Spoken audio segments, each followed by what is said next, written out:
Imagine a battle where the odds seemed stacked, yet the underdog delivered a crippling blow that sent an empire reeling. We're diving deep into the Battle of the Thames, a pivotal moment often overshadowed, but one that guaranteed British withdrawal and cemented American dominance in the Northwest. Get ready to uncover the untold story of this critical triumph. To understand how the British Empire, the superpower that had recently humbled Napoleon in Europe, came to lose an entire army in the backwoods of Upper Canada, we have to look away from the battlefield itself. We have to travel back a few weeks earlier and look at the water, specifically the grey, chopping waters of Lake Erie. History often presents battles as isolated events, explosions of violence that happen on a specific day. But the disaster at the Thames was a slow-motion collapse that began in September 1813. The British forces in this region were known as the Right Division. They were the shield of Upper Canada, tasked with holding the line against American expansion from Detroit. For the first year of the War of 1812, they had been incredibly successful. They had captured Detroit. They had massacred American armies at Frenchtown. They felt invincible. But their Achilles heel was logistics. They were at the end of a very long, very fragile supply line that stretched all the way back to Montreal. And the final link in that chain was the British naval squadron on Lake Erie. When the American commander Oliver Hazard Perry defeated that squadron on September 10th, the silence that fell over the lake was deafening for the British commander on land, Major General Henry Proctor. In that moment, Proctor ceased to be a general commanding an army and became a man managing a crisis. He knew immediately that without the lake, there was no food, no ammunition, and no pay coming for his men. The lifeline was cut. This is where our story takes a turn into the psychological. Military history is often about maps and muskets, but this chapter of the war is about the mind of a commander cracking under pressure. Proctor was not a battlefield genius. He was a competent administrator who had done well enough when things were going his way. But faced with total isolation, he froze. He knew he had to move. He was sitting at Fort Malden, near modern-day Amherstburg, and he knew the Americans under William Henry Harrison were gathering a massive invasion force across the water. The logical military decision was to retreat immediately to Burlington Heights, hundreds of miles to the east, to link up with other British forces. But Proctor dithered. He delayed. He held councils of war and then ignored their advice. He began dismantling the fort, then stopped, then started again. This indecision is the first domino in the catastrophe of the Thames. His hesitation did two things. First, it burned up the precious time he had to escape before Harrison could cross the lake. Second, and perhaps more importantly, it terrified his allies. The British were not fighting alone. They were supported by a massive confederacy of Native American nations, led by the Shawnee warrior Tecumseh. Tecumseh is one of the most fascinating figures of the 19th century, a visionary who saw a pan-Indian alliance as the only way to stop American expansion. He had allied with the British not out of love for the king, but because he saw them as the lesser of two evils. He needed British guns and supplies to fight the Americans. When Tecumseh saw Proctor packing his bags and burning fortifications, he was furious. To Tecumseh, retreating without firing a shot was an act of betrayal. He demanded a council and delivered one of the most blistering speeches in recorded history. He stood before the British officers, compared Proctor to a fat dog running away with its tail between its legs, and essentially dared the British to leave the weapons for the warriors if they were too scared to use them. This creates an incredibly tense dynamic. You have a British general who wants to run because he knows he cannot feed his army, and a Shawnee leader who refuses to budge because retreating means abandoning the very land they are fighting to protect. Proctor eventually managed to convince Tecumseh to retreat, only by promising that they would make a stand at the Thames River, near a place called Moraviantown. He promised it would be a tactical withdrawal, not a flight. But as the long column of redcoats, warriors, and their families began to trudge east into the autumn mud, everyone, from the lowest private to the general himself, could feel the dread setting in. The retreat had begun, but the defeat had already happened in their minds. This was not a disciplined military withdrawal. It was a slow-motion funeral procession trudging through the mud. As the British 41st Regiment and their native allies moved eastward along the Thames River, the weather turned against them. The autumn rains transformed the dirt tracks into quagmires that sucked the boots off soldiers and trapped heavy wagons up to their axles. But it wasn't just the mud that slowed them down. It was the baggage. A prudent commander in a crisis sheds weight to gain speed. General Proctor did the opposite. The column was weighed down by an immense train of wagons, carrying not just military supplies, but the personal effects of the officers, unauthorized loot, and, most critically, the families of the soldiers.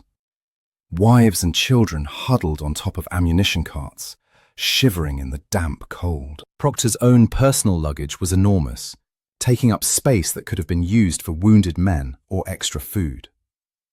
This bloated caravan moved at a snail's pace, covering only a few miles a day. Discipline began to evaporate. The soldiers were on half rations, cold, and watching their commander prioritize his furniture over their safety. Behind them, the native warriors watched with growing disgust. Tecumseh, riding alongside the column, grew more despondent with every mile. He saw the British officers looking over their shoulders, not with the alertness of a rear guard, but with the panic of prey. He knew the Americans were coming, and he knew that with this pace, they would be caught, and he was right. While Proctor was dragging his feet through the mud, William Henry Harrison was moving with a terrifying efficiency. Harrison is often remembered as a stodgy old politician in later life, but in 1813, he was a man possessed. He had ferried his army across Lake Erie, landing near the abandoned Fort Malden, only to find it a smoking ruin.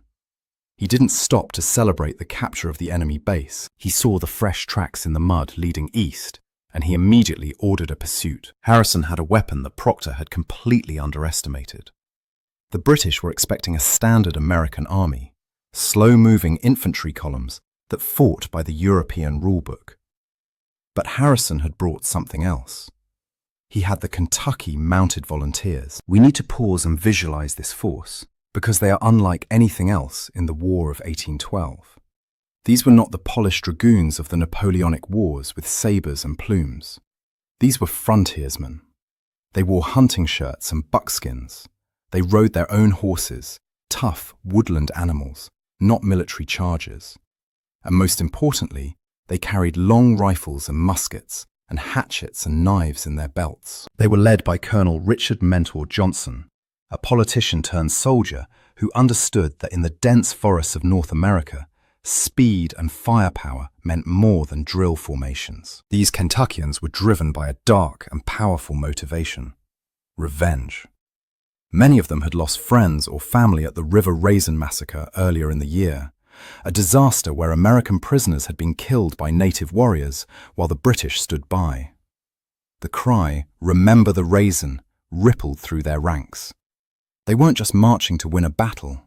They were riding to settle a blood debt. The contrast between the two armies could not have been starker.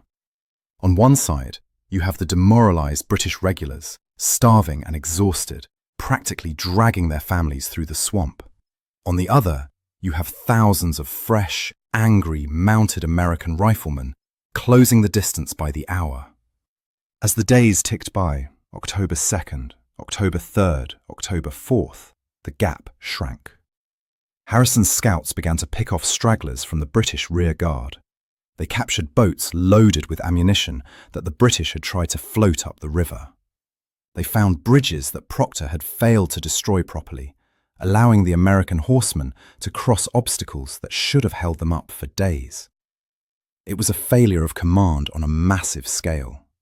Proctor was barely issuing orders anymore. He was simply fleeing, hoping to reach the safety of the Moravian town settlement before the hammer fell. On the evening of October 4th, The Americans captured a key bridge and a cache of British weapons. They were now only a few miles behind the main British force. Tecumseh rode to Proctor's headquarters that night. The Shawnee leader told the British general that they could run no further. Their backs were against the wall. The warriors were tired of retreating. They would stand and fight the next day, whether Proctor stood with them or not. The chase was over. The collision was imminent. On the morning of October 5th, 1813, the sun rose over a battlefield that looked less like a killing field and more like a tactical puzzle. General Proctor had finally stopped running, choosing a patch of ground about 2 miles west of the Moravian village to make his stand. At a glance, the position actually looked strong, perhaps even formidable. Geography dictated the terms of this engagement.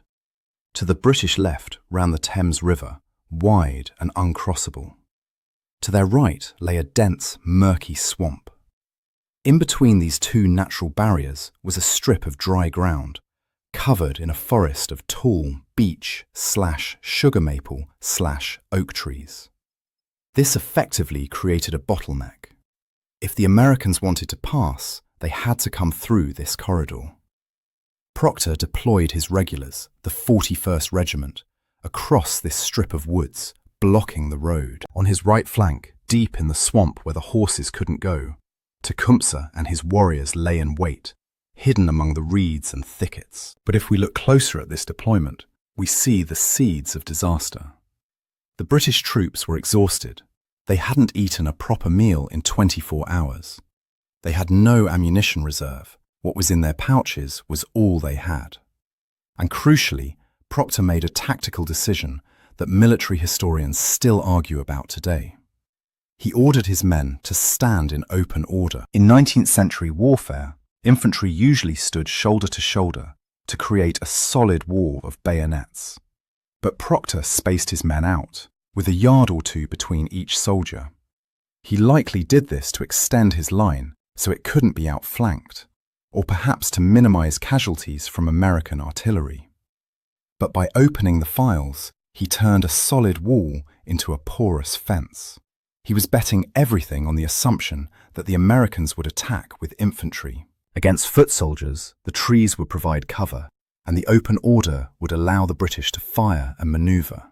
But he had forgotten, or simply ignored, the thunder of hooves approaching from the west. When William Henry Harrison arrived on the field around noon, he surveyed the British line and immediately saw the flaw. It was a moment of tactical clarity that changes battles. Harrison had originally planned a traditional infantry assault, but as he looked at the British formation through the trees, he realized two things. First, the beech forest had very little undergrowth. The ground was carpeted with leaves, clear enough for horses to gallop through. Second, the British line was too thin to stop a heavy charge. He made a split-second decision that scrapped his original battle plan. He turned to Colonel Richard Mentor Johnson and ordered him to take his Kentucky Mounted Volunteers and charge straight into the center of the British line. This was a massive gamble. In 1813, sending cavalry into a forest to attack infantry was considered suicidal. Horses panic in woods, they crash into trees, they are easy targets for muskets. But Harrison was counting on the shock factor. He was betting that the sight of 1,000 screaming frontiersmen on horseback, thundering through the twilight of the forest, would be too much for the demoralized British regulars to handle. Colonel Johnson divided his regiment. One battalion, led by his brother James Johnson, would charge the British regulars on the road. The other battalion, led by Richard himself, would swing right to attack Tecumseh's warriors in the swamp. The tension in those woods must have been suffocating. The British soldiers, standing in their isolated spots between the trees, gripped their muskets with sweaty palms. They could hear the Americans organizing. They could hear the snorting of horses and the low rumble of commands being passed down the line. They knew they were outnumbered 2-1, but worse, they knew they were trapped. With the river on one side and the swamp on the other, there was nowhere to run if the line broke. At approximately 4 p.m., A single bugle call shattered the stillness of the autumn afternoon. The ground began to shake. The Kentuckians didn't trot. They spurred their horses into a full gallop immediately. The hurrah that went up from the American lines was said to be terrifying. For the British soldiers standing in that thin, fragile line, the war was about to end, not with a prolonged firefight, but with a violent, overwhelming collision. The gamble had been cast, and the redcoat era in the American West was about to face its final, brutal test. The collision was instantaneous and devastating. As James Johnson's battalion of mounted riflemen surged forward, the British 41st Regiment managed to raise their muskets for a single, ragged volley. Smoke puffed into the autumn air. A few horses screamed and tumbled, sending their riders sprawling into the leaves. But the momentum of the charge was unstoppable. In a traditional battle against European cavalry, this is the moment where infantry would brace their pikes or bayonets to create an impenetrable hedge of steel. But General Proctor's order to stand in open order turned that hedge into a series of open doors. The Kentucky horsemen didn't have to smash through the British line. They simply rode through it. They poured through the gaps between the redcoats like floodwater rushing through a picket fence. The speed of the action was disorienting. Within seconds, the Americans were behind the British position. The Kentuckians wheeled their horses around, leveling their rifles at the exposed backs of the enemy's soldiers. The British regulars found themselves in a terrifying sandwich. Americans in front of them and Americans behind them. The psychological shock was absolute. These were veterans who had stood firm against cannon fire in previous battles, but the sheer ferocity and speed of this mounted assault shattered their nerve. The fight for the British centre lasted, by some accounts, less than 10 minutes. It wasn't a battle, it was a roundup. Realising they were surrounded and abandoned by their commander, the British soldiers threw down their muskets and raised their hands in surrender. Officers unbuckled their swords. The pride of the Right Division, the men who had held the frontier for a year, capitulated en masse. It was one of the most complete and rapid collapses of a regular British unit in history. While his men were surrendering by the hundreds, General Henry Proctor made his final, ignoble contribution to the battle. Seeing his line dissolve, he didn't try to rally a reserve or organize a fighting withdrawal. He turned his horse and fled. Along with a few personal staff and dragoons, he galloped eastward, abandoning his army, his Indian allies, and his honor on the field. His escape carriage would later be captured by the Americans, containing his private papers and, humiliatingly, his frock coat and hat. But while the British centre had disintegrated with barely a whimper, the battle was far from over. On the American left, where the ground turned from firm earth to sucking mud, a very different kind of war was beginning. The swamp was Tecumseh's domain. Here, the horses of the Americans were a liability, not an asset. The trees were thicker, choked with underbrush that blocked line of sight. Colonel Richard Mentor Johnson, leading the 2nd Battalion, knew that a cavalry charge here was impossible. He ordered a group of 20 volunteers, a forlorn hope, to ride forward first. Their job was grim and simple: to draw the fire of the native warriors so the rest of the regiment would know where the enemy was hiding. As the forlorn hope splashed into the marshy ground, the silence of the swamp was ripped apart. A crashing volley from Tecumseh's warriors decimated the advance guard. 15 of the 20 men were shot down in an instant. The air filled with the smoke of black powder and the war cries of the Shawnee, Potawatomi, and Kickapoo warriors who were dug in behind logs and mossy hummocks. Unlike the British regulars, the Native American forces did not panic. They were fighting for their survival, for their homes, and they were led by a man who had sworn never to retreat again. The Americans dismounted, taking cover behind trees, and the battle dissolved into a chaotic, close-quarters firefight. This was the brutal, personal violence of the frontier war. Tomahawks against long knives, muskets fired at point-blank range. And somewhere in that smoke-filled thicket, Tecumseh was moving among his men, his voice booming over the rattle of gunfire, urging them to hold the line that his British allies had already abandoned. The fighting in the swamp intensified, becoming a separate, desperate struggle completely detached from the surrender happening just a few hundred yards away. The American militia, now fighting on foot, pushed forward inch by bloody inch. The air was thick with the sulphurous sting of gunpowder and the shouts of men fighting for their lives in knee-deep mud. Colonel Richard Mentor Johnson was in the thick of it. Despite being mounted, he had ridden into the swamp, making himself a conspicuous target. He was hit almost immediately, a ball in the hip, another in the thigh, then his hand. Blood soaked his buckskins, but he refused to leave the field. His white mare was practically painted red with his blood. Through the haze of pain and smoke, he saw a native warrior emerging from behind a fallen tree, raising a weapon to finish him off. This moment is one of the most mythologized vignettes in American history.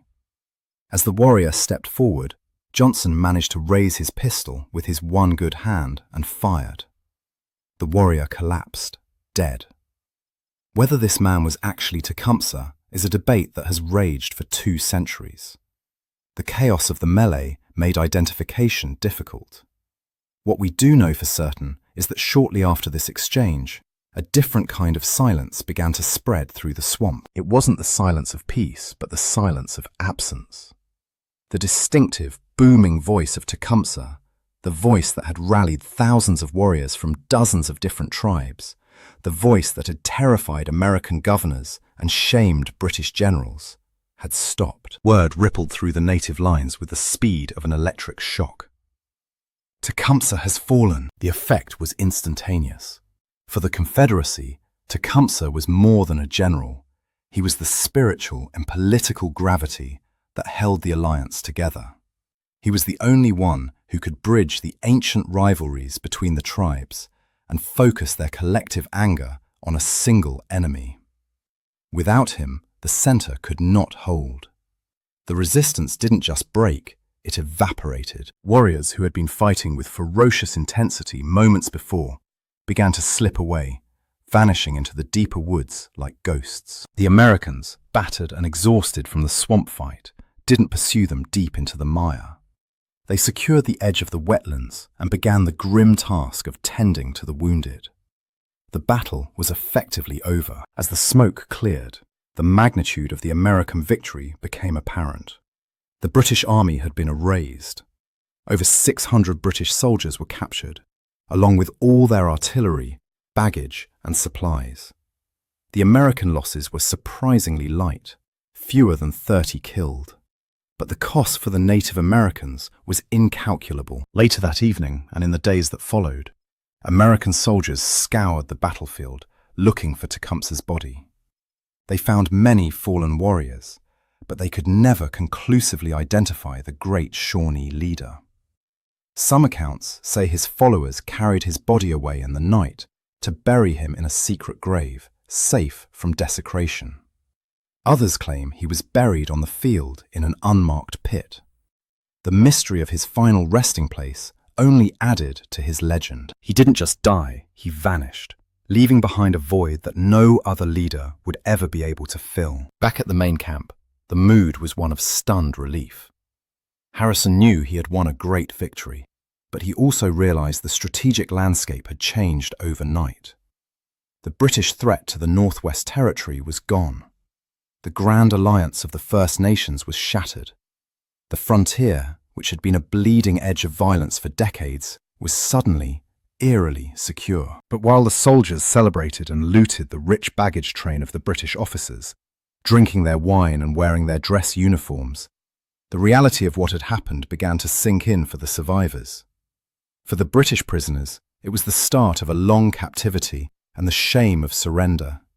For the Native Americans, it was the beginning of the end of their sovereignty in the region. And for General Proctor, still galloping east through the darkening woods, it was the beginning of a disgrace that would haunt him for the rest of his life. While Proctor fled into the oblivion of history, the scene back at Moraviantown was one of total American dominance. As the adrenaline of the charge faded, the soldiers began to take stock of what they had actually achieved. It wasn't just a battlefield victory. It was a treasure trove that symbolized the complete reversal of the war's fortunes. Among the debris of the British retreat, the overturned wagons, the scattered muskets, the abandoned officers' trunks, the Americans found something that made the victory taste particularly sweet. They discovered 6 brass field cannons. These weren't just any guns. On closer inspection, the American officers realized they were looking at old friends. These cannons had a history that mirrored the volatility of the conflict itself. They had originally been British guns, captured by American patriots during the Revolutionary War at the Battle of Saratoga and Yorktown. Decades later, when the British captured Detroit in 1812, they had taken these guns back. Now, on the banks of the Thames, they had changed hands for the third and final time. They were the travelling guns, tangible proof that the humiliation of Detroit had been erased. But beyond the symbolism of recycled artillery, the strategic reality was staggering. In one afternoon, the British Right Division, the military formation responsible for the entire western flank of Upper Canada, had ceased to exist. It wasn't just defeated, it was deleted from the map. The soldiers were prisoners, the commanders were captured or fugitives, the arms were seized. For the United States, this was the decisive breath of relief the young nation had been desperate for. For 2 years, the settlers in Ohio, Indiana, and the Michigan Territory had lived in constant terror of raids. The fall of Detroit had left the back door of the Republic wide open. But with the victory at the Thames, that door was slammed shut and bolted. The spectre of invasion vanished. The frontier, which had been a zone of constant bloody fluctuation, was suddenly solid American soil again. William Henry Harrison, standing amidst the wreckage of the British Army, understood the magnitude of this. He didn't need to push further east. He didn't need to chase Proctor all the way to Montreal. He had achieved his primary objective, security. He had reclaimed Michigan, subdued the tribes, and neutralized the British presence in the West. With winter approaching, Harrison made the prudent decision to withdraw his forces back to Detroit, rather than risk overextending his supply lines, the very mistake that had doomed Proctor. However, for the British, the Battle of the Thames was a catastrophic embarrassment, but not a fatal blow to the war effort as a whole. While they had lost the West, they still held the crucial St. Lawrence River corridor and the ports in the east. But the loss of the Native American alliance was a wound that would never heal. The British had relied on the First Nations to be their force multiplier, their eyes and ears in the woods. By abandoning Tecumseh at the Thames, they had shattered that trust permanently. Never again would the British Empire be able to summon a grand coalition of tribes to fight its battles in North America. The bond was broken in the mud of the Thames, and with it went the British ability to project power deep into the American continent. As the American troops began the march back home, parading their prisoners and their captured cannons, the news of the victory spread like wildfire across the United States. It came at a critical time. The war in the East was going poorly, the economy was suffering, morale was low. The Battle of the Thames became a headline that restored national pride.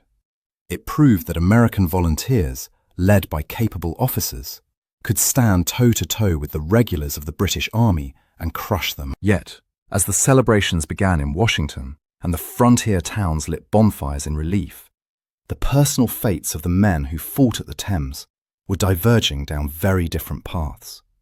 For some, the battle was a stepping stone to the highest office in the land.